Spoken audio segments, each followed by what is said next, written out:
Bienvenidos amigos y hermanos que nos acompañan, es un placer saludarles. En esta transmisión estaremos considerando las respuestas al estudio bíblico de la congregación para la semana del 28 de octubre al 3 de noviembre. Sean bienvenidos y vamos a comenzar.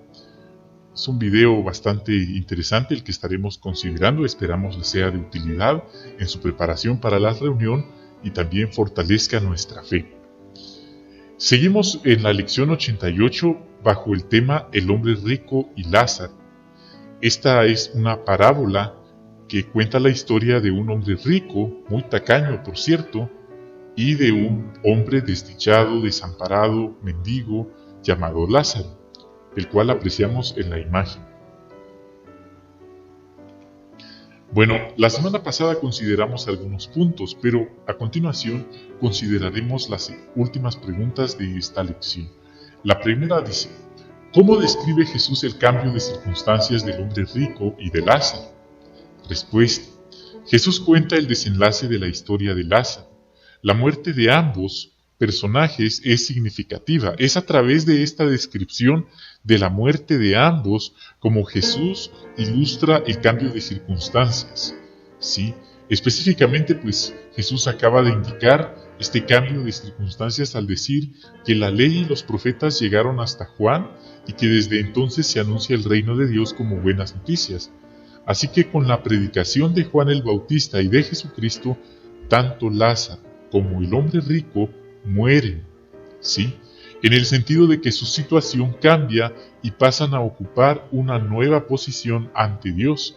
Es como si se invirtieran los papeles de ambos.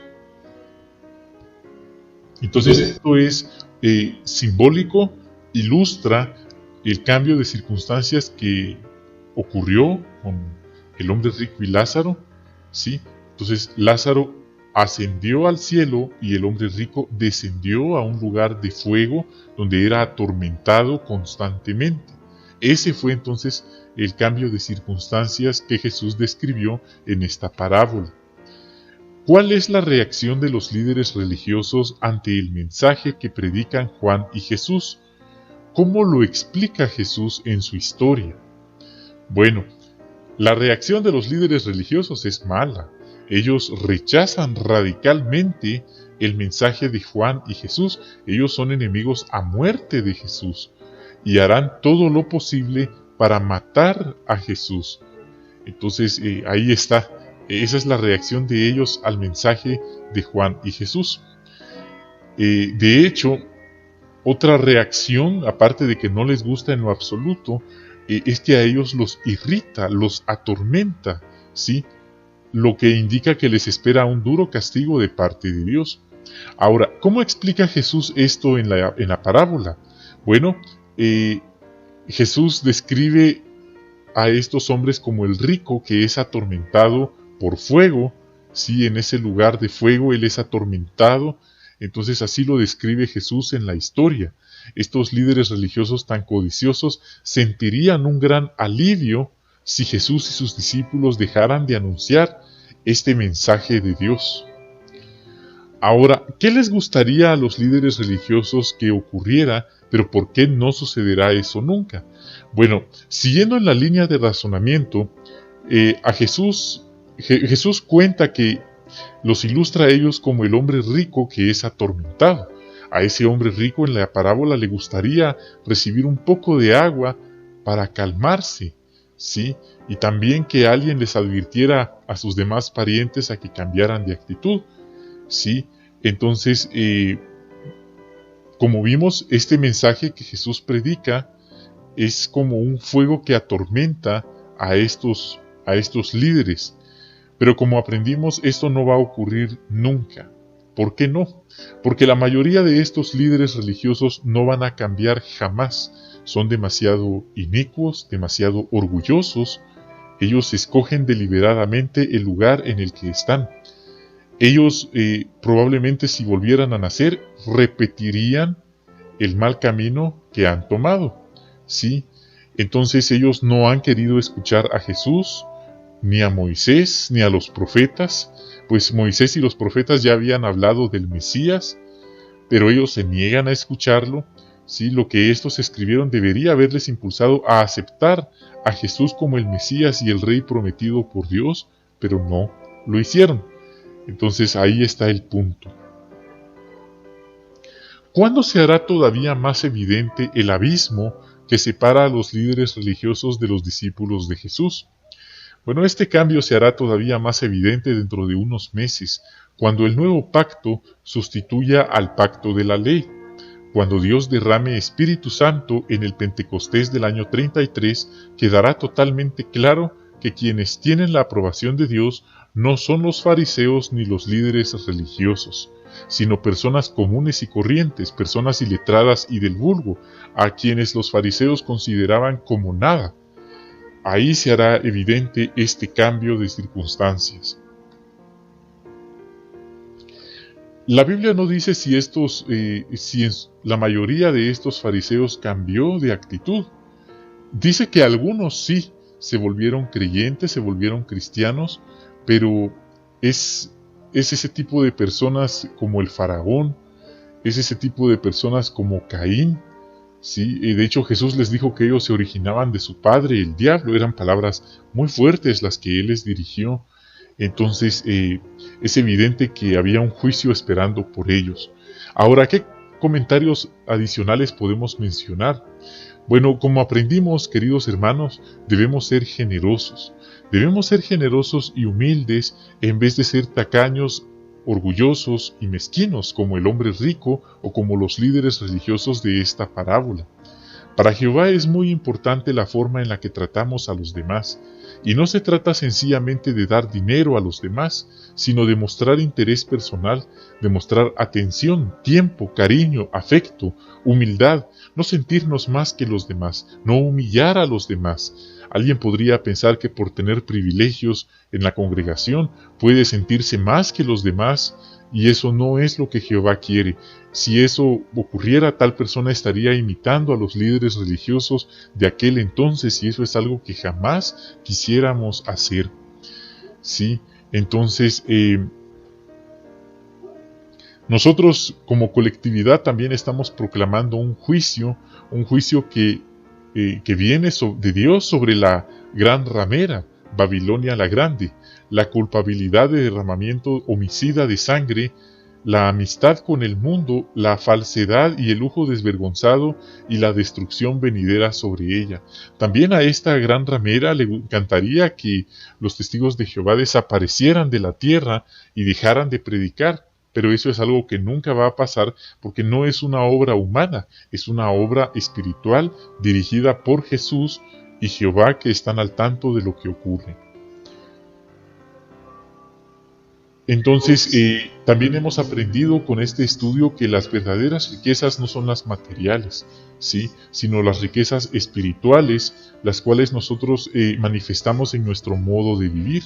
Podemos buscar a Jehová mientras pueda ser hallado. Podemos evitar los errores del hombre rico e inicuo de la parábola. El hombre rico de la ilustración nunca aprendió nada. Fue arrogante, fue orgulloso y egoísta hasta el final, persistiendo en considerar a Lázaro como mendigo a quien mandar. Pero Abraham refutó sus súplicas abogando solo por una cosa: Moisés y los profetas, las santas escrituras. Con eso se aclara muy bien el modelo de Dios, mostrándole a nosotros cómo regresar a Jehová, quien tendrá misericordia, porque Él perdonará en gran manera. Entonces, Jesús habló a una congregación en el mensaje que da a las congregaciones del Apocalipsis o de Revelación, y Él habló de una congregación que se sentía rica económicamente y que no necesitaba absolutamente nada. Él dijo que esta congregación era orgullosa y farisaica, pero juzgada por los valores espirituales verdaderos, era desdichada, lastimada, pobre, ciega y desnuda, en peligro de ser rechazada, de ser vomitada de la boca de Jesús. Note el remedio que Jesús dio: te aconsejo que compres de mí oro acrisolado por fuego para que te enriquezcas verdaderamente, y prendas exteriores de vestir blancas para que llegues a estar vestido, y para que la vergüenza de tu desnudez no sea manifestada, y pomada para los ojos para frotártelos a fin de que veas. Notamos entonces que este problema, como una lección práctica de imitar al hombre rico, ha sido una una constante a través de los siglos de la congregación cristiana. Siempre han aparecido individuos con aires de superioridad, de orgullo, de grandeza, de materialismo, que humillan a los que no tienen nada dentro de la congregación. Por eso es que esto está registrado en la Biblia y queda como un ejemplo amonestador de lo que no debemos hacer.